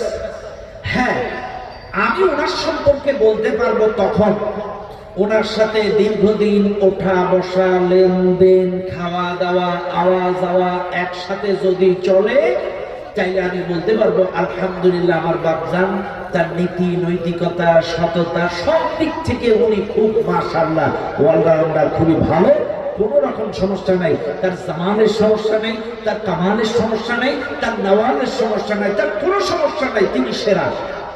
আমি যদি ওনার সাথে চলতে ফিরতে, লেনদেন, আদান প্রদান, চলাফেরা, খাওয়া দাওয়া করি, তাইলে বলতে পারবো। এক দেখায় ওনার সম্পর্কে বলতে। এইবার আমার সাথে জবাব দেন, কবরে যখন প্রশ্ন করবে তোমার রবকে, এই পরিচয়টা, রবের পরিচয়টা দিতে পারবে তারা, রবের মসজিদে 5 বার আসা যাওয়া করেছে যারা, রবের সাথে লেনদেন রেখেছে যারা, রবের কোরআন ব্যক্তি জীবন, পারিবারিক জীবন, সামাজিক জীবন, রাজনৈতিক জীবনের প্রতিষ্ঠার চেষ্টা করেছে যারা, আল্লাহ কোরআনের ভাষা বুঝে কোরআন অনুযায়ী চলেছে যারা, এক কথায় রবের সাথে উঠা বসা, লেনদেন, আদান প্রদান, আল্লাহর ঘরে আসা যাওয়া করেছে যারা, এরাই জবাব দেবে রব্বি আল্লাহ। আর যাদের রবের ঘরে যাওয়া আসা নেই, আল্লাহ কোরআন পড়তে পারে না, আল্লাহ কোরআন ব্যক্তি জীবন, পারিবারিক জীবন, রাজনৈতিক জীবনে নাই, গোটা জিন্দেগিতে কোরআন আল্লাহর সাথে কোনো রিলেশন নাই, এ কিন্তু কবরে রবের পরিচয় দিতে পারবে। আমি যেমন এক দেখায় আমার রফিকুল চাচার জীবন চরিত্র আদর্শ বলতে পারবো না, আল্লাহর পরিচয় কবরে দিতে পারবেন না। যদি আল্লাহর ঘর মসজিদে 5 বার আপনাদের আসা যাওয়া না থাকে, যদি আল্লাহর কোরআন দৈনন্দিন পড়া না থাকে, যদি আল্লাহর কোরআন অনুযায়ী ব্যক্তি জীবন, পারিবারিক জীবন না করা থাকে, আপনারা কবরে রবের পরিচয় দিতে পারবেন না। কথা কি ঠিক না বেটি? একটু বুকে হাত দিয়ে প্রশ্ন করবেন, কথা কি ঠিক না বেটি? ভাই, রবের সম্পর্কে বলতে গেলে রবের সম্পর্কে জানা লাগবে না? রবের সাথে লেনদেন থাকা লাগবে না? রবের সাথে আদান প্রদান থাকা লাগবে না? রবের হুকুম মানা লাগবে না? রবের আদেশ নিষেধ অনুযায়ী চলা লাগবে না? চাইলে আপনি রবের আদেশও মানেন না, নিষেধও মানেন না, তার ঘরে 5 বার যান না, আসেন না, যান না, কোরআন পড়তেই পারেন না, পড়েন না, আবার অনেকেই তো কোরআন মানেই না, শরীয়তের বিধান মানেই না, কেমনে দিবেন? কেমনে হবে পরিচয় দেবেন বলেন ভাই রে? কথাগুলো বুঝবেন। 2 নম্বর প্রশ্ন কি বলবে? 2 নম্বর প্রশ্ন কি বলেন? বলেন। তোমার দিন সম্পর্কে জিজ্ঞাসা করে। বলেন তো দিন কি? সবাই বলেন আরো জোরে। আচ্ছা বলেন তো ইসলাম মানে কি? এটাই তো আপনাদের শেষ করছে। যে হুজুর আপনাদের শিখাইছে ইসলাম মানে শান্তি, ওই হুজুরই আপনাদের শেষ করছে। ইসলাম মানে আত্মসমর্পণ, মুসলিম মানে আত্মসমর্পণকারী। আসলামা ইসলিমু ইসলামান ফাহুয়া মুসলিমুন। এখান থেকে শুনে নেন, আপনারা যে মুসলিম পরিচয় দেন এটা নামে নামে কামে না। মুসলিম মানে আত্মসমর্পণকারী। শুনে নেন, আজকে আপনাদেরকে বলি ভাইরে, বেয়াদবি মাফ করবেন, একটু বোঝার চেষ্টা করেন। এই এলাকার কোন ওসি যদি একটা আসামি ধরতে যায়, যে কোনো আসামি, এই আসামি যদি দৌড়ায় পলাইতে না পারে, এদিকে ওদিকে দৌড়ে দৌড়ে দৌড়ে দৌড়ে হাত যখন জায়গা পায় না, এটার মানে কি? আমি আত্মসমর্পণ করলাম। এইবার যদি পুলিশ হাতে হ্যান্ডকাপ লাগায়, ওই হ্যান্ডকাপ লাগানোর পর থেকে কোর্ট কাছারি আইন আদালত জেলখানায় ব্যক্তি কোনো স্বাধীনতা থাকে? সবকিছু কিন্তু আইনের ইচ্ছা মতো চলা লাগে। পুলিশ প্রশাসনের ইচ্ছা মতো, আইন আদালত কোর্ট কাছারির ইচ্ছা মতো চলা লাগে। ব্যক্তি কোনো স্বাধীনতা থাকে না। এর নাম হলো আত্মসমর্পণ। যা কিছু হবে আইনের ইচ্ছা মতো হবে, ব্যক্তি ইচ্ছায় হবে না। এর নাম দেশীয় ভাষায় আত্মসমর্পণ। আর মুসলিম মানে আত্মসমর্পণকারী, এটাও এরকম বাস্তব। একজন মুসলিম যখন নিজেকে বলবে আমি মুসলিম, তখন সে আল্লাহর কাছে আত্মসমর্পণ করবে। সে নিজের ইচ্ছায় ব্যবসা করতে পারবে না, নিজের ইচ্ছায় চাকরি করতে পারবে না, নিজের ইচ্ছায় নামাজ পড়তে পারবে না, নিজের ইচ্ছায় দুনিয়াদারি করতে পারবে না, নিজের ইচ্ছায় রাজনীতি করতে পারবে না। যা কিছু করবে আল্লাহর আদেশ নিষেধ অনুযায়ী, আল্লাহর হুকুম মোতাবেক, নবীর তরিকা মোতাবেক করা লাগবে। এর নাম হলো মুসলিম। এর নাম মুসলিম। এবার মুখে হাত দিয়ে বলেন, আপনার ব্যবসাটা কি আল্লাহর ইচ্ছা মতো হয়? আল্লাহ বলছেন ওয়াকিমুল ওয়াজনা বিল কিসতি ওয়া লা তুকসিরুল মিজান। ওজনে কম দিও না। এবার বলেন ওজনে কম দেন। ইস, আশ্চর্য হয়ে যাবে। মানুষ যে পরিমাণ খাদ্যে ভেজাল দেয়, কাঁচা কলারে পাকা বানায়, কাঁচা আমদারে পাকা বানায়, চাউলের মধ্যে ভেজাল, শাকসবজিতে ভেজাল, ভেজাল নাই করতে হবে। একটা মানুষকে যদি মার্ডার করে, একটা মানুষের মার্ডারের দায় এই দেশে তোমাকে ফাঁসি হবে। কিন্তু তুমি যে তোমার বিশাল ব্যবসা, এই ব্যবসায় যদি খাদ্যে ভেজাল দাও, তেলে ভেজাল দাও, এই 18 কোটি জনগণের কিডনি, হার্ট, লাংস নষ্ট করার দায়ে কিয়ামতে তোমাকে মামলার আসামি হওয়া লাগবে। 18 কোটি জনগণের কিডনি নষ্ট হয়েছে তোমার ভেজাল দ্রব্য খেয়ে, তোমার কোম্পানির তেল খেয়ে, তোমার কোম্পানির চাল খেয়ে, তোমার কোম্পানির খাদ্য খাবার খেয়ে 18 কোটি জনগণের হার্ট, লাংস, তাদের কিডনি নষ্ট হয়েছে তোমার ওই কোম্পানির ভেজাল খাবার খেয়ে। তোমাকে কিয়ামতে 18 কোটি জনগণের মামলা দেওয়া লাগবে। তুমি খাদ্যে ভেজাল মিশাবা আর বাড়ি এসে জিকির করবা এতটা সোজা? মানুষ মনে রাখবেন, দ্বিতীয় প্রশ্ন যখন করবে তোমার দিন কি, এই দিন হলো ইসলাম। এই ইসলামের অর্থ হলো ইসলামী জীবন ব্যবস্থা। আবারও খেয়াল করেন, দিন মানে ইসলামী জীবন ব্যবস্থা, দিন মানে রাষ্ট্রীয় আইন, দিন মানে আনুগত্য, দিন মানে একনিষ্ঠ ইবাদত, দিন মানে বিচার দিবস। এই মাহফিলে যারা আছেন, কবরে যে প্রশ্ন করা হবে তোমার দিন কি, এই প্রশ্নটার অর্থ হলো ইসলামী জীবন ব্যবস্থা। আমার দিন হলো ইসলাম, ইসলামী জীবন ব্যবস্থা।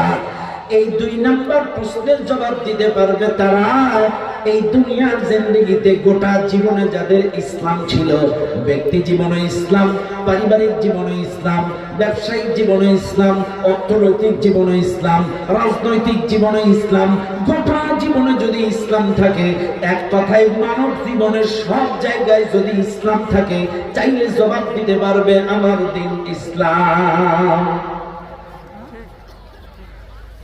এবার বুকে হাত দেন, আপনার মাথার থেকে পা পর্যন্ত কতটুকু ইসলাম আছে? আপনার পরিবারে আপনার বউটা মেয়েটা পর্দা করে কিনা, পরিবারে ইসলাম আছে কিনা, ব্যবসার মধ্যে ইসলাম আছে কিনা, আপনি যে রাজনীতি করেন রাজনীতির মধ্যে ইসলাম আছে কিনা? বেয়াদবি মাফ করবেন, আজকে তো আমাদের দেশের অনেক লোক বলে হুজুর ইসলাম এক জিনিস, রাজনীতি আর এক জিনিস, ইসলামের মধ্যে রাজনীতি টানাটানি করবেন না। বলে না, বলে না, বলে না। আজকে আমার দেশের অনেক মানুষ বলেন ইসলাম এক জিনিস, রাজনীতি আর এক জিনিস, ইসলামের সাথে রাজনীতি জড়াজড়ি করবেন না। আরে ভাই, এই কথা যারা বলে এরা বেয়াকুব, নাদান, ইসলাম সম্পর্কে ওদের কোনো ধারণা নাই। কথা না? আচ্ছা বলেন, দিন মানে ইসলামী জীবন ব্যবস্থা, তাই তো? এখন মানব জীবনে সংসার আছে, ব্যবসা আছে, চাকরি আছে, বিচার আছে। আপনারা আমার সাথে জবাব দেন, ব্যবসা কি মানুষ করে না গরু ছাগল করে? হ্যাঁ, মানুষ করে। তাই মানুষের জন্য যদি ব্যবসা হয়, ব্যবসাটা ইসলামিক তরিকা মোতাবেক করতে হবে। আচ্ছা, সংসদে কি মানুষ থাকে না গরু ছাগল থাকে? হ্যাঁ, গরু ছাগল মানুষ। চাইলে সংসদে যদি গরু ছাগল থাকে, চাইলে সংসদে কথা বল না, এতদিন কি ছিল? রাগ করেন না আমার কথায়। সংসদে যদি মানুষ থাকে, চাইলে সংসদের মধ্যেও ইসলাম থাকা লাগবে। মানুষের জন্য সংসদ, মানুষের জন্যই যদি সংসদ হয়, চাইলে মানব জীবনে যা যা থাকবে সব জায়গায় ইসলাম থাকা লাগবে। সংসদে ইসলাম, ব্যবসায় ইসলাম, রাজনীতিতে ইসলাম, অর্থনীতিতে ইসলাম, মানব জীবনের সব জায়গায় ইসলাম থাকা লাগবে। এখন আসে, আমাদের দেশে অনেকে বলে ইসলামী রাজনীতি নাই, নবীকে রাজনীতিবিদ মানে না। এখন আমার সাথে জবাব দেন, শেখ মুজিবুর রহমান কি রাজনীতিবিদ ছিল? একটু বলেন না। ছিল, ছিল। যারা রাষ্ট্র চালায় তারা কি রাজনীতিবিদ? শেখ মুজিবুর রহমান রাজনীতিবিদ, শহীদ প্রেসিডেন্ট জিয়াউর রহমান রাজনীতিবিদ, হাসিনা রাজনীতিবিদ, ম্যাডাম খালেদা জিয়া রাজনীতিবিদ, ইরশাদ চাচা রাজনীতিবিদ। এখন আমার সাথে বলেন, ইরশাদ চাচা যদি রাষ্ট্র চালানোর কারণে রাজনীতিবিদ হয়, হাসিনা যদি রাষ্ট্র চালানোর কারণে রাজনীতিবিদ হয়, ম্যাডাম। এখন আপনারা প্রশ্ন করবেন, হুজুর কালেমার অর্থ যদি আল্লাহ ছাড়া মাবুদ না হয়, কালেমার অর্থ যদি আল্লাহ ছাড়া ইনদাতা না হয়, কালেমার অর্থ যদি হয় মুহাম্মদ আমাদের নেতা, হুজুর তাইলে সামনে তো ইলেকশন, আমরা তো এক একজনকে নেতা বানাই, তাইলে এটা কি হবে? হ্যাঁ হবে, আমার কোনো আপত্তি নাই। সামনে ইলেকশন, আপনাদের একটু রাস্তা বাইর করে দেই। শুনে নেন, একমাত্র মুসলমানের নেতা হলো মুহাম্মদ, আর মুহাম্মাদের পরে যদি কাউকে নেতা মানতে হয়, অবশ্যই সেটা মুহাম্মাদের ইতাআতের ভিত্তিতে মানতে হবে। মা আতাতুমুল্লাহ ওয়া রাসূলুহু, আল্লাহ আর রাসূলের ইতাআতের ভিত্তিতেই মানতে হবে।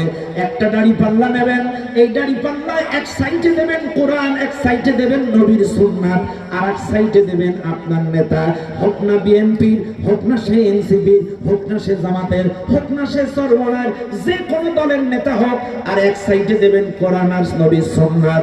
নবীর সুন্নাত আর কোরআনের সাথে যদি খাপের খাপ আপনার নেতার আদর্শ চরিত্র লেনদেন যদি মিলে যায়, উনি হবে আপনার নেতা। আর কোরআন সুন্নাহর সাথে যদি না মেলে, উনি হবে আপনার খেতা।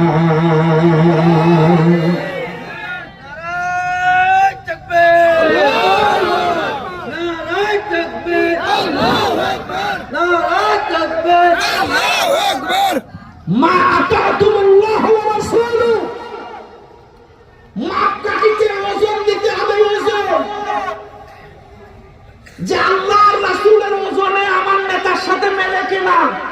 কোরআন আর রাসূলের সুন্নাতের সাথে যদি মেলে আলহামদুলিল্লাহ দেশে যাবে। আর যদি না মেলে ইমানদার কখনো কোনো ফাসিকের পক্ষে থাকতে পারে না। যখন ইমানদার কোন ফাসিকের পক্ষে স্লোগান দেয় আল্লাহর আরশ পর্যন্ত কেঁপে ওঠে। এজন্য ইমানদার আল্লাহ আর রাসূলের আদর্শের মাপকাঠিতে ওজন দেবে। ওজনে যদি খাপের খাপ আলহামদুলিল্লাহ। কথা ক্লিয়ার? বাস, 4 কবরের জিন্দেগি শেষ। এবার আসেন 4 নম্বর প্রশ্ন। আমি 5টা প্রশ্নের জবাব দিতে চাইছি। কয়টা? একটা হইছে, 5 নম্বর জবাব দিছি।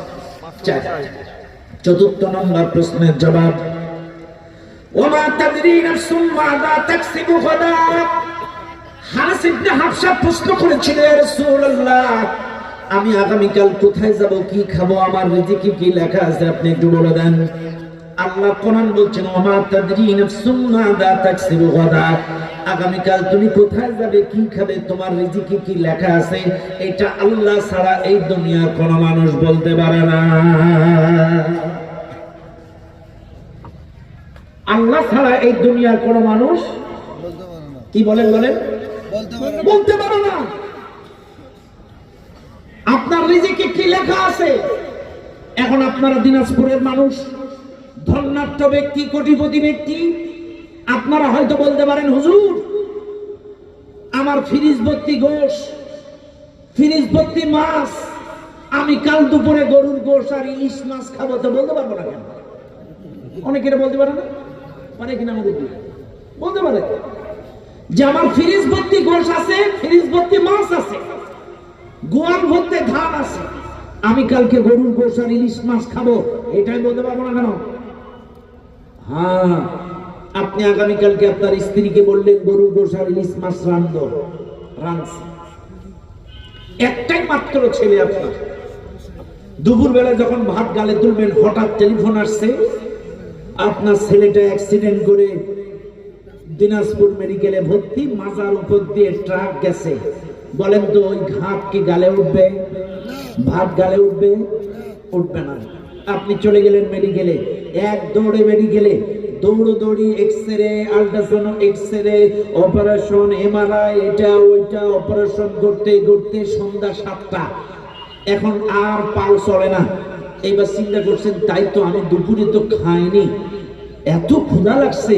তখন ওই মেডিকেলের সামনে একটা চায়ের দোকানে একটা পাউরুটি আর একটা কলা। দুপুরে মাখাইছিলেন কি দিয়ে? গরুর গোশ আর ইলিশ মাছ। কিন্তু খাচ্ছেন কি? এটাই রিজিক, এটাই রিজিক। এখানে কেউ আওয়ামী লীগ আছে নাকি? আমি দলীয় বক্তব্য দেই না খুব বেশি, কিন্তু বোঝানোর জন্য বলছি, রাগ করলে হবে না। দেখেন আমাদের ম্যাডাম, উনি কিন্তু বাড়ি যেদিন পালাই গেল, উনি কিন্তু মুরগির গোশ আর পাঙাশ মাছ রাঁধছিল, কিন্তু খাইতে পারছিল না। রিজিক লেখা আছে দিল্লি, বাংলাদেশের খাবার খাইতে পারে নাই। বাংলাদেশের খাবার গুলো খাইছে আমাকে ছেলেপিলে গুলো। তাহলে রিজিকের মালিক কে? কথা কন না কে? এটাই রিজিক। গরম ভাত, গরম গোশ, গরম মাছ খাইতে পারে না, এটাই রিজিক। কার রিজিক কোথায় লেখা আছে এটা একমাত্র কে জানে? আল্লাহ। এই জন্য খবরদার, রিজিক নিয়ে কেউ অহংকার করবেন না, বাড়াবাড়ি দাবাদাবি করবেন না। সদা সর্বদা সব সময় কৃতজ্ঞতা স্বীকার করবেন কার? শুকরিয়া আদায় করবেন কার? ভাইরা আমার, এবার লক্ষ্য করেন এই মাহফিলে যারা আছেন মুসলমানেরা, 3 নম্বর প্রশ্নের জবাব। 3 নম্বর হারিস ইবনে হাফসা রাদিয়াল্লাহু তাআলা বলছেন, ইয়া রাসূলুল্লাহ আমার 3 নম্বর প্রশ্ন হলো, আমি বাড়ি থেকে আসার সময় আমার স্ত্রীকে গর্ভবতী অবস্থায় রেখে এসেছি। ইয়া রাসূলুল্লাহ আমার স্ত্রীর গর্ভে যে বাচ্চাটা আছে, বাচ্চাটা ছেলে হবে না মেয়ে হবে, আপনার কাছে জানতে চাই। আল্লাহ কোরআন ওয়ায়ালামু মা ফিল আরহাম, মায়ের রেহেমের ভেতরে সন্তানটা যখন দাঁড়ায়, এই সন্তানটা ছেলে হবে না মেয়ে হবে, এইটা আল্লাহ ছাড়া এই পৃথিবীর কোনো মানুষ বলতে পারে না। তবে মনে রাখবেন, এই মাহফিলে যত জনগণ আছেন, এই মাহফিলে অনেক আলেম ওলামা আছে। আলেম ওলামাদের উদ্দেশ্যে এই তাফসীরটা শুনে নেন। মনে রাখবেন, আল্লাহ যেভাবে নাজিল করেছে এটা পরিবর্তন করার ক্ষমতা এই পৃথিবীর কারণ নাই। আমি আবারও বলছি, 1450 বছর আগে আল্লাহ কোরআনটা নাজিল করেছিল ওই জামানার স্টাইলে। যখন যে সমস্যা দেখা দিয়েছে, তৎকালীন সমসাময়িক সমস্যার আলোকে আল্লাহ নাজিল করেছে। হারিস ইবনে হাফসা যখন প্রশ্ন করেছিল, হুজুর আমার স্ত্রীর গর্ভের বাচ্চাটা ছেলে হবে না মেয়ে হবে বলেন? ওই সময় আধুনিক কোন প্রযুক্তি ছিল না, আধুনিক কোন মেশিন ছিল না, যার কারণে ওই সময় আল্লাহ পাক বলে দিয়েছিলেন স্ত্রীর গর্ভে যেই বাচ্চাটা দাঁড়ায়, রেহেমের ভেতরে যেই বাচ্চাটা দাঁড়ায়, ওইটা আল্লাহ ছাড়া বলতে পারে না ওটা ছেলে না মেয়ে। কিন্তু শুনে নেন, এখন তো 1450 বছর পরে বাংলাদেশ এখন অনেক আধুনিক, গোটা পৃথিবী এখন অনেক আধুনিক। সেই জমানায় আল্ট্রাসোনোগ্রাম ছিল না, আধুনিক কোন প্রযুক্তি মেশিন ছিল না, কিন্তু বর্তমানে এখন আধুনিক প্রযুক্তি আছে, আল্ট্রাসোনোগ্রাম আছে। আমি যদি এখন ওয়াজ করি স্ত্রীর গর্ভে যে বাচ্চাটা আছে এটা আল্লাহ ছাড়া এই পৃথিবীর কেউ বলতে পারে না। কিন্তু অনেক নাস্তিক আছে আমাদের দেশে, নাস্তিকদের অভাব নাই। বিশ্বাস করেন, আবুল সরকারকে যদি গ্রেফতার না করা হতো, বাংলাদেশে এত নাস্তিক আছে আগে জানা যেত না। খেয়াল করেন দুনিয়ার মানুষ, এখন সেই সময় আল্ট্রাসোনো মেশিন ছিল না, এখন আছে। এখন আমাদের দেশের হুজুর দাদা এদেরকেও একটু বিচক্ষণতার সাথে তাফসীর করা লাগবে, আপডেট ব্যাখ্যা দেওয়া লাগবে। কারণ সেই জমানায় আধুনিক মেশিন ছিল না, এখন আছে। এখন তো নাস্তিকরা ধরে ফেলবে, হুজুর আপনি তো বললেন স্ত্রীর গর্ভের বাচ্চাটা ছেলে না মেয়ে এটা আল্লাহ ছাড়া কেউ জানে না, কিন্তু হুজুর আমাদের দেশের গাইনি ডাক্তাররা তো আল্ট্রাসাউন্ড করে বলে দেয়। তাইলে এখন ব্যাখ্যাটা একটু আধুনিক দেওয়া লাগবে। আল্লাহ যেভাবে নাজিল করছে এটা পরিবর্তন করার ক্ষমতা পৃথিবীর কারণ নাই। কিন্তু মনে রাখবেন, ব্যাখ্যাটা হলো বর্তমান সমসাময়িক। আমার স্ত্রীর গর্ভে যে বাচ্চাটা আছে এই বাচ্চাটা দিনদার হবে না বদকার হবে, হুজুর একটু বলে দেন। চাইলে নাস্তিকরা আর পেশাল পাইতে পারবে না। কথা ক্লিয়ার? নাস্তিকদের কথাও চিন্তা করতে হবে, চতুর্মুখী জ্বালা। এখন হুজুররা ওয়াজ করলেও খুব বিপদ। কথা না, এখন মিডিয়ার যুগ, কে এখন জায়গার থেকে জোড়া লাগায় দেয় নে হুজুরের 14 গোষ্ঠী উদ্ধার। কথা কন না কেন? না, তবে আপনাদেরকে বলছি, ইউরিদুনা লিইউতফিউ নূরাল্লাহি বিআফওয়াহিহিম আল্লাহু মুতিম্মু নূরিহি ওয়ালাউ কারিহাল কাফিরুন। কাফের বেঈমানেরা চেয়েছিল আল্লাহর নূরকে, আল্লাহর দ্বীনের বাতিকে ফু দিয়ে নিভিয়ে দেবে। ভাইরা, সেই কাফের রাম বাম ইসলাম বিদ্বেষী এখনো যায়নি, এখনো এই দেশে আছে। ইসলাম প্রতিষ্ঠা হোক, কোরআন সংসদে যাক, ইসলাম কায়েম হোক, রাম বাম ইসলাম বিদ্বেষীরা চায় না। এই জন্যে যখন কোন সংবাদ ফাসিকেরা প্রচার করবে, ইয়া আইয়ুহাল্লাযীনা আমানু ইন জাআকুম ফাসিকুম বিনাবাইন ফাতাবায়ানু, হে ইমানদারগণ, কোন ফাসিক যখন তোমাদের কাছে কোন সংবাদ নিয়ে আসবে, যাচাই বাছাই ছাড়া গ্রহণ করো না। আগে যাচাই করো, বাছাই করো আসলে ঠিক কিনা। যাচাই বাছাই না করে যদি তুমি গ্রহণ করো, তাইলে মনে করো একটা এই সংবাদকে কেন্দ্র করে হুলুস-তুলুস লেগে যাবে সমাজে। আপনি আগে যাচাই বাছাই করো। ফাসিক কি? মিথ্যাবাদী, অহংকারী। ফাসিক হচ্ছে সীমালঙ্ঘনকারী, দুষ্কৃতিকারী, মিথ্যাবাদী। এরা যদি কোনো সংবাদ প্রচার করে অবশ্যই আপনাকে যাচাই বাছাই করতে হবে, অবশ্যই সেটা যাচাই বাছাই করে গ্রহণ করবেন। নাইলে কারো সম্পর্কে এই সংবাদটা শুনে, আর আমাদের দেশের লোক তো হুজুগে মাতাল, সংবাদ একটা পাইলে ওটা শেয়ার করে দেয়, যাচাই বাছাই করে না। খবরদার, এটা যাচাই বাছাই করবেন। ভাইরে, বেয়াদবি মাফ করবেন, গত 16 বছরে বাংলাদেশের দিকে তাকান, এই হলুদ মিডিয়া, সবাই না, কিছু কিছু হলুদ মিডিয়া এই বাংলাদেশের আলেম সমাজকে জঙ্গি বানাইছিল। এগুলো কারা বানাইছে? এই মিডিয়ার কারসাজি। আর আসলে কি বাংলাদেশে কোনো জঙ্গি আছে? জঙ্গি নাই, কিন্তু মিডিয়া আলাদাই বাংলাদেশের হুজুরদেরকে জঙ্গি বানাইছে। এই জন্য আল্লাহর কাছে আপনাকে জবাবদিহি করতে হবে। যদি মিথ্যা প্রচার করেন, কারণ নামে মিথ্যা কলঙ্ক দেন, ও দুনিয়ার মানুষ, তাহলে আসেন 2 নম্বর প্রশ্ন। হারিস ইবনে হাবশা প্রশ্ন করলেন, ইয়া রাসূলুল্লাহ, আমার 2 নম্বর প্রশ্ন, হুজুর কখন কোথায় বৃষ্টি বর্ষণ হবে আপনি একটু বলে দেন। 2 নম্বর প্রশ্নের জবাব দুনিয়ার মানুষ শুনে নেন। এই যে বৃষ্টি হয়, এখানে বৃষ্টি, ওখানে বৃষ্টি, ওখানে বৃষ্টি, ওখানে বৃষ্টি, এই বৃষ্টির খবরটা একমাত্র আল্লাহ ছাড়াই পৃথিবীর কোনো মানুষ বলতে পারে না। শুনে নেন দুনিয়ার মানুষ, এই বৃষ্টির খবরটা এই দেশের আবহাওয়া অধিদপ্তর, টেলিভিশন বলেন, রেডিও বলেন, ওরা কিন্তু সম্ভাবনাময় ডেট বলে, একই রেট কিন্তু বলতে পারে না। এদেশের টেলিভিশন যারা সংবাদ প্রচার করে, নারী হোক আর পুরুষ হোক, এরা কিন্তু বলে আজকের মংলা বন্দর এলাকায়, কক্সবাজার চট্টগ্রাম বন্দর এলাকায় 7.5 নম্বর হারিকেন সংকেত দেখাতে বলা হয়েছে। আজকের ঝড়ো হাওয়া আর হালকা বৃষ্টি হতে পারে, হবে বলে না, কিন্তু কি বলে, হতে পারে। অ্যাকুরেট যিনি বলতে পারেন তিনি কে? দেখবেন সাংবাদিকরা সকালবেলায় 7 নম্বর সংকেত দেয়, বিকাল বেলায় এসে বলে সে ঝড় ঘুরে উড়িষ্যায় চলে গিয়েছে।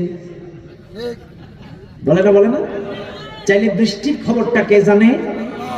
আল্লাহ যেখানে প্রয়োজন মনে করেন সেখানে বৃষ্টি দেন, যেখানে প্রয়োজন মনে করেন না সেখানে দেন না। চাইলে মনে রাখবেন, এই বৃষ্টি ঝড়ের খবর একমাত্র কে বলতে পারেন? ব্যাস। প্রথম নম্বর প্রশ্ন হারিস ইবনে হাবশা প্রশ্ন করেছিল, ইয়া রাসূলুল্লাহ, আমার প্রথম নম্বর প্রশ্ন, কিয়ামত কখন হবে, কোন দিন হবে, কোন সময় হবে বলেন। আল্লাহর কোরআন, ইন্নাল্লাহা ইনদাহু ইলমুস সাআহ, নিশ্চয় কিয়ামতের খবরটা আল্লাহ বলতে পারে। ইয়াসআলুনাকা আনিস সাআতি আইয়ানা মুরসাহা কুল ইন্নামা ইলমুহা ইনদা রাব্বি। কোরআন বলতেছে, নবীজি, এই দুনিয়ার মানুষ যদি তোমার কাছে কিয়ামত সম্পর্কে জানতে চায়, এই পৃথিবীর মানুষ যদি তোমার কাছে কিয়ামত সম্পর্কে প্রশ্ন করে, নবীজি তুমি বলে দাও, কুল ইন্নামা ইলমুহা ইনদা রাব্বি, কিয়ামতের জ্ঞানটা আল্লাহ ভালো রাখেন, কিয়ামতটা কবে হবে একমাত্র আল্লাহ ভালো বলতে পারেন। এই মাহফিলে যারা আছেন, এই শেতাবগঞ্জের মানুষ শুনে নেন, এই আয়াতের তাফসীর যখন আমি পড়তেছিলাম, এই আয়াতের তাফসীর পড়তে যে তাফসীরে নূরুল কোরআন, ভালো করে মনে রাখবেন, তাফসীরে নূরুল কোরআন মুফতি আমিনুল ইহসানের লেখা। ইনি 30 খণ্ডের একটা তাফসীর লিখেছেন, তাফসীরের নাম নূরুল কোরআন। এই তাফসীরটা লিখতে যে, তাফসীরটা করতে যে, এই সূরা লুকমানের 34 নম্বর আয়াতের তাফসীর করতে গিয়ে উনি ওখানে একটা ঘটনা উল্লেখ করেছেন। আমি খুব বেশি কাহিনী ভিত্তিক কথা বলি না, কিন্তু আয়াতের তাফসীর করতে যে কথাটা আসছে তাই বলতেছি। শুনে নেন আজকের শেতাবগঞ্জের মুসলমানেরা, যখন এই আয়াতের তাফসীর উনি তাফসীরে নূরুল কোরআনের মধ্যে লিখছেন, ওখানে লিখেছেন, আয়াতের তাফসীর করতে যে লিখেছেন 4 ইমামের অন্যতম একজন ইমাম। এই ইমামের নাম হলো ইমাম মালিক রাহমাতুল্লাহি আলাইহি। ইমাম মালিক রাহমাতুল্লাহি আলাইহির একটা ছোট্ট ঘটনা বর্ণনা করেছেন। ইমাম মালিক সারা জীবন তিনি প্রাথমিক পর্যায়ে ছিলেন মক্কায়। আনুমানিক 40-45 বছর বয়সে, 40-45 বছর বয়সে তিনি মক্কা থেকে মদিনায় চলে এসেছে। শুনে নেন মুসলমানেরা, প্রাথমিক জীবনটা তিনি মক্কায় কাটিয়েছেন, লাস্ট টাইমটা তিনি মদিনায় কাটিয়েছেন। ইমাম মালিক তার সারা জীবনের স্বপ্ন, আমার কবরটা যেন মদিনার মাটিতে হয়ে যায়, আমার মৃত্যুটা যেন মদিনার মাটিতে হয়ে যায়, আমার শেষ নিঃশ্বাসটা যেন মদিনার মাটিতে ত্যাগ হয়। এই আশা আকাঙ্ক্ষা নিয়ে ইমাম মালিক রাহমাতুল্লাহি আলাইহি মক্কা থেকে মদিনায় এসেছে। মদিনায় দিন যাপন করে, রাত যাপন করে, চলতে ফিরতে হঠাৎ হজের মৌসুম চলে এলো। জিলকাদ, জিল হজ মাস, হঠাৎ ইমাম মালিক গোটা মদিনার দিকে তাকালেন। অসংখ্য হাজী সাহেবেরা ইহরামের কাপড় বেঁধে লাব্বাইক আল্লাহুম্মা লাব্বাইক লাব্বাইক লা শারীকা লাক লাব্বাইক ইন্নাল হামদা ওয়ান নি'মাতা লাকা ওয়াল মুলক লা শারীকা লাক তালবিয়া পড়তে পড়তে অসংখ্য মদিনার হাজীরা সবাই মক্কার দিকে রওনা দিয়েছে। ইমাম মালিক রাহমাতুল্লাহি আলাইহি এই দৃশ্য দেখে মনের মধ্যে বড্ড লোভ জন্ম নিল। আরে এই হাজী সাহেবেরা ইহরামের কাপড় বেঁধে মক্কার দিকে যায়, আমিও যদি এই হাজীদের সাথে যদি মক্কায় যেতে পারতাম, আরে এদের সাথে যদি কাবার গিলাফ ধরে দোয়া করতে পারতাম। ইমাম মালিক এই চিন্তা করলো। হঠাৎ ইমাম মালিকের মাথার মধ্যে আবার মৃত্যুর ভয় ঢুকে গেল। ইমাম মালিক চিন্তা করে, আমি মক্কায় যতদিন ছিলাম অনেকবার আমি বড় হজ করেছি, যদিও আমার যাওয়াটা জরুরি না, কিন্তু হজের মৌসুম যদি যাইতে পারতাম। চিন্তা করছে, আবার চিন্তা করছে হজ করতে যে যদি মক্কায় মারা যায়, আমার কবরটা তো তাইলে আর মদিনায় থাকলো না। কারণ আমার সারা জীবনের স্বপ্ন শেষ নিঃশ্বাসটা রাসূলের দেশে ত্যাগ করব। আমার সারা জীবনের স্বপ্ন আমার কবরটা মদিনার মাটিতে হয়ে যাক।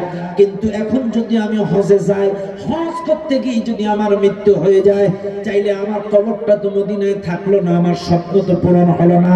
চাইলে কি করা যায়? একদিকে হজের লোভ আর একদিকে মৃত্যুর ভয়, দোটানার মধ্যে পড়ে গেলেন। ইমাম মালিক রাতের বেলায় তাহাজ্জুদের নামাজ পড়লেন, ইস্তিখারার আমল করলেন। ইস্তিখারার আমল করে ইমাম মালিক বলতেছে, আল্লাহ, মৃত্যুর খবর একমাত্র তুমি ভালো জানো, হায়াতের খবর একমাত্র তুমি ভালো জানো। আমার হায়াত কতদিন আছে না আছে তুমি ভালো জানো।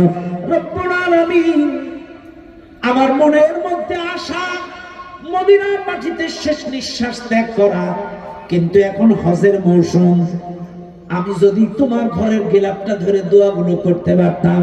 কিন্তু মালিক, আমি তো জানি না আমার হায়াত কতদিন আছে। আল্লাহ, আমার হায়াত যদি থাকে হজ করব, না থাকে করব না। জানি হায়াতের খবর তুমি একমাত্র জানো। মালিক, কোন ইশারা ইঙ্গিতে যদি আমাকে একটু টাচ দাও, হায়াত যদি থাকে হজ করব, না থাকে করব না। দোয়া করছে হায়াতের খবর জানো। ইমাম মালিক ঘুমিয়ে গেল। হঠাৎ স্বপ্ন যোগে ইমাম মালিকের স্বপ্ন যোগের ভেতরে বিশ্ব নবী নবী মুহাম্মদুর রাসূলুল্লাহ সাল্লাল্লাহু আলাইহি ওয়াসাল্লাম স্বপ্নের ভেতরে ইমাম মালিককে দেখা দিয়েছেন। নবীজি স্বপ্নের ভেতরে ইমাম মালিককে 5টা আঙ্গুল দেখাইছেন। 5টা আঙ্গুল দেখায় এরকম একটা নাড়া দিয়েছেন। ইমাম মালিকের ঘুম ভেঙে গেল। ইমাম মালিকের ঘুম ভেঙে গেল। ইমাম মালিকের আগে একরকম প্রেশানি ছিল, হায়াত আছে না গেছে, কতদিন আছে যদি জানতে পারতাম। কিন্তু নবী 5 আঙ্গুল দেখানোর পরে টেনশন আরো বেড়ে গেল। আমি তো আল্লাহরে বলেছিলাম হায়াতের খবর জানার ইচ্ছা থাকলে হজে যাব, নাইলে যাব না। কিন্তু নবী 5 আঙ্গুল দেখালো, তার মানে কি? এই 5 আঙ্গুলের মানে যদি 5 বছর হয় হজ করা যায়। 5 আঙ্গুলের অর্থ যদি 5 মাস হয় তাও হজ করা যায়। কিন্তু 5 আঙ্গুল যদি 5 দিন হয়, টেনশন আরো বেড়ে গেছে। ভাই, এই 5-এর ব্যাখ্যা কি শুনবেন? শুনবেন? হাত তুলে শুনবেন? শুনবেন? নামেন। 5টা প্রশ্নের জবাব দিছি। এখন রাসূলকে ইমাম মালিক 5 আঙ্গুল দেখাইছে কেন, এটার জবাব দেব। ভাই, এই যে মাদ্রাসা, পাশে মসজিদ, আল্লাহর ঘর মসজিদ, এই মসজিদে 14টা জানালা, থাই গ্লাস লাগাতে বাকি। এই ঠান্ডার মধ্যে মানুষ কষ্টে নামাজ পড়তে পারবে না। চতুর্দিক থেকে ঠান্ডা ঢুকবে, বৃষ্টি আসলে বৃষ্টি ঢুকবে। 10টা জানালা, 10টা জানালা থাই গ্লাস, আর কিছু টাইলস লাগবে, সামনে একটা মিনারও বাকি। ভাইরে, এখানে তো অনেক মানুষ আছে। সবাই এই ভাই ভাই ভাই ভাই ভাই একটুক্ষণ বসেন। শেষ ভালো যা সব ভালো তার বসেন। আপনি মুরব্বী না যে ওহো হো করবো, আপনি ইয়াং, বসেন। শোনেন ভাইরে, অনেকের মা নেই, বাবা নেই, দাদি নেই, দাদা নেই। আপনারা বলতে